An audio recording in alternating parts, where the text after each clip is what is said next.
for life in a young democracy, has grown into a modern powerhouse of research, scholarship, service, and civic uplift, a vibrant and sprawling institution that touches every aspect of North Carolina's culture, economy, and public life.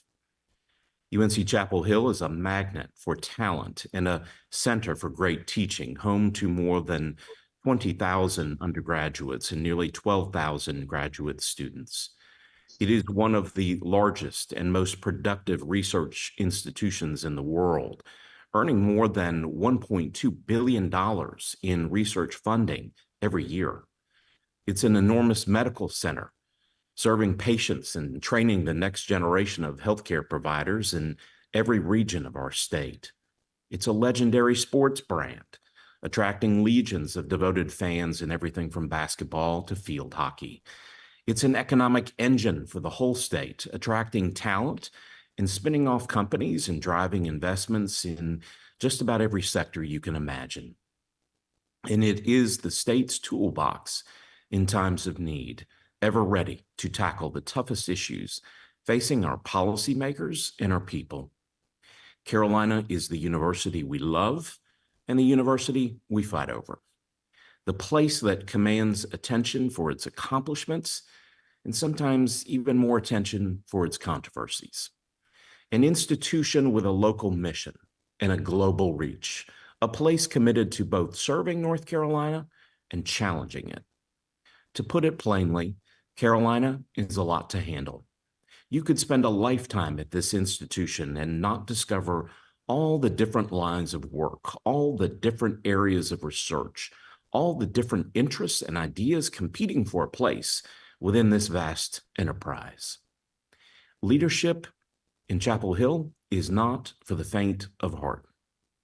Carolina will always be the first public university in the nation, blessed with the magic of the well, the bell, and the old stone walls. Its long history, both rich and troubled, will always be part of what makes this place special. It will always be one of the most beautiful, iconic, and inviting campuses in all of higher education. And the responsibility of our next chancellor isn't simply to preserve those strengths, but to decide what comes next for this brilliant and storied university. No institution can afford to rest on its laurels, and my priority throughout this search has been to find an energetic, clear-eyed leader who can shape Carolina for the better. The Search Advisory Committee heard from truly excellent candidates who put forward compelling visions for the university. As you would expect from an institution of Carolina's caliber, we had interest from accomplished academicians, prize-winning researchers, and national figures who admire North Carolina's broad, bipartisan support for higher education. It should give every Tar Heel a great sense of pride to know the respect that this institution holds and the level of talent it attracts. I want to thank the members of the Search Advisory Committee, and especially our chair, Dr. Christy Page, for giving this work the care and the commitment it deserved. And I want to thank the thousands of students, faculty, staff, alumni, and devoted Tar Heels who offered comments and attended forums. Their feedback formed the basis of the leadership statement used to advertise for candidates in the national search. Now, no one doubts that this institution is among the strongest anywhere around, backed by generations of steadfast public support. And as the search committee members repeatedly discussed during our deliberations, Carolina can be and should be the very best public university in the country. And I believe we need a leader who shares that vision and can help us fully realize it. Someone with the right combination of reverence for this university's history and restless aspiration for its next chapter. Someone who understands that Carolina is many things to many different people, and that a public university must support and welcome many different interests and ideas. someone who isn't troubled by the often intense debate about this university's future, someone who understands that public scrutiny as a sign of devotion, someone who isn't afraid to make hard decisions, defend this institution's core values, and own the responsibilities of public leadership. Someone who appreciates that Carolina's excellence is not a birthright, but an accomplishment to be earned each and every day. Every institution in the UNC system is distinctive. Every era is unique in its challenges and the possibilities it presents. And as a result, every chancellor search is different. In this one, I believe we have found the right leader for this moment in Carolina's history, because the questions facing public higher education are wide-ranging, enormously complex, and likely to become magnified in the years ahead. We must maintain public confidence at a time of deepening skepticism and rising polarization. We must make far-reaching decisions about the best way to support core disciplines while exploring emerging fields of knowledge. We must welcome more talent as North Carolina continues to grow and change and prosper. And we must ensure that this 230-year-old institution remains the best place in the world for smart and driven people to expand the boundaries of knowledge and contribute to the common good. I'm convinced those questions are best addressed right now by a set of fresh eyes, by someone with experiences and expertise that offer a wide perspective on the challenges and the opportunities ahead. And that is why I am proud to nominate Lee Roberts as the Chancellor of the University of North Carolina at Chapel Hill.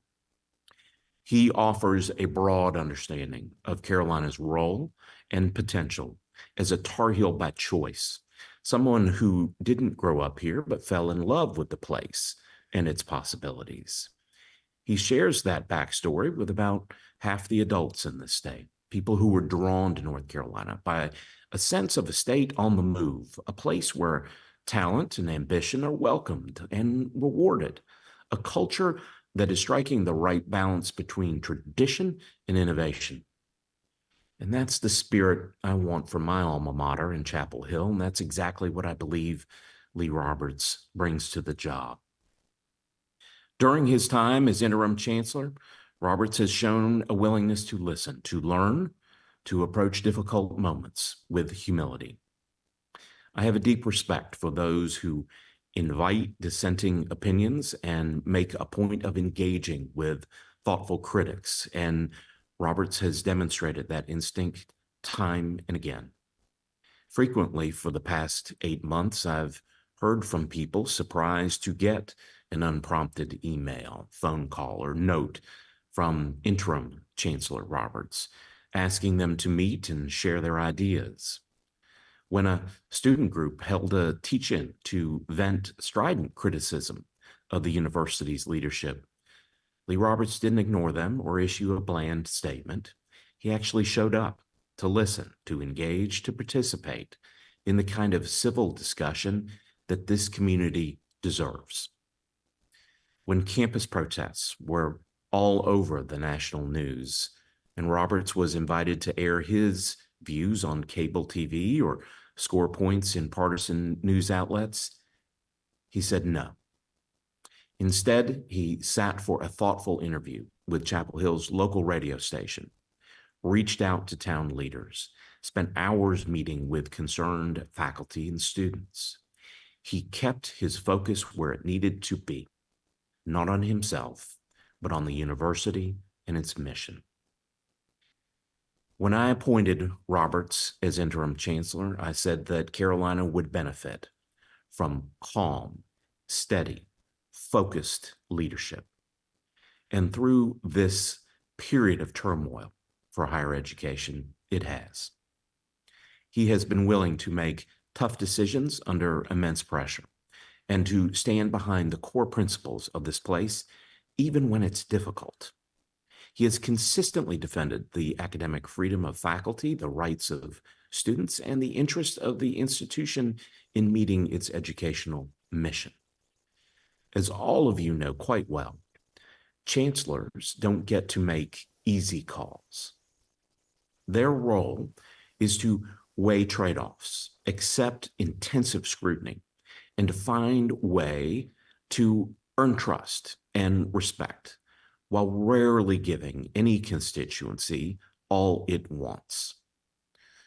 He has shown a patient understanding that Carolina does not belong to any one faction or any one cause, but to the entire state, with a duty to welcome and serve people of every background and belief.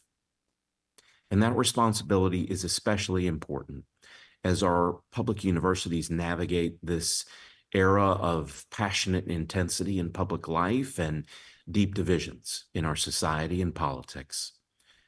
Ask anyone who has known the Roberts family, and they'll attest to an open-minded eagerness to have different views around the table and friendships that transcend all manner of disagreements.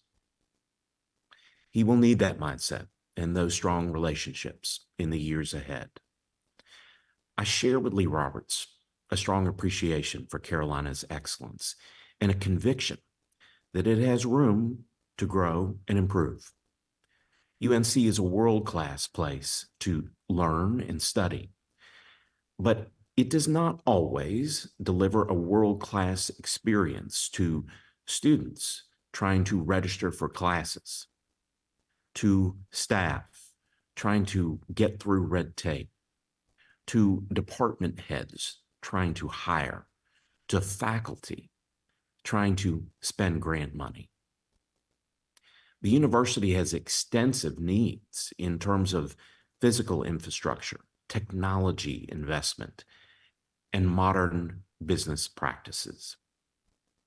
Its next leader will need to deliver on the promise of operational excellence that matches Carolina's academic prowess.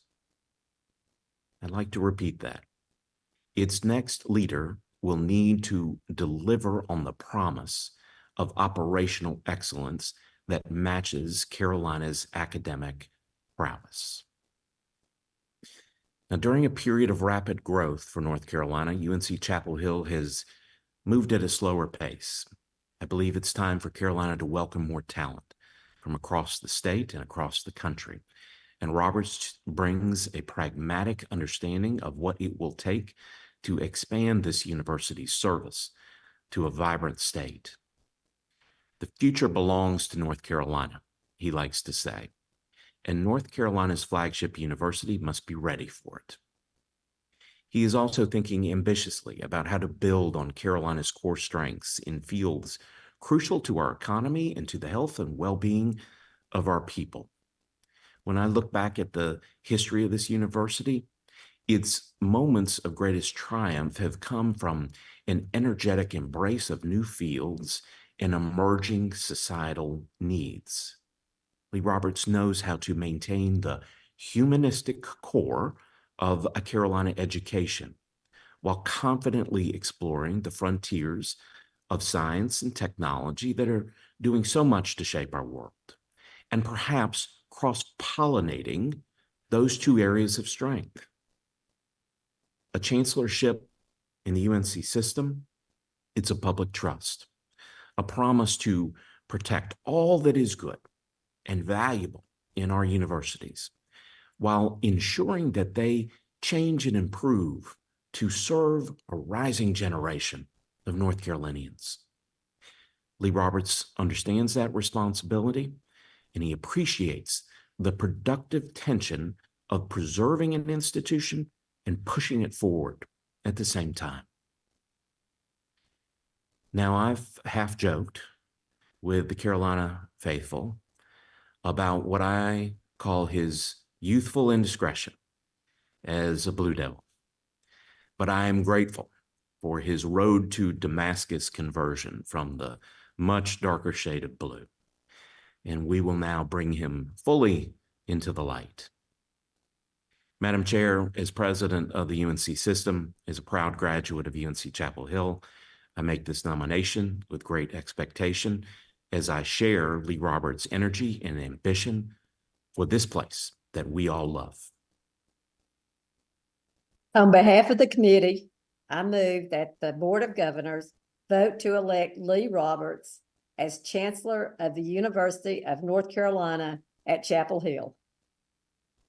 Members of the board, you've heard the motion. It does not require a second. Is there any discussion or debate? Hearing no further discussion and without objection, all in favor say aye. Aye. Aye. Any opposed? Motion carries. We look forward to working with Chancellor Roberts. Thank you, President Hines. I think this concludes our business for today. I hope everyone has a dry weekend, and without objection, we stand adjourned.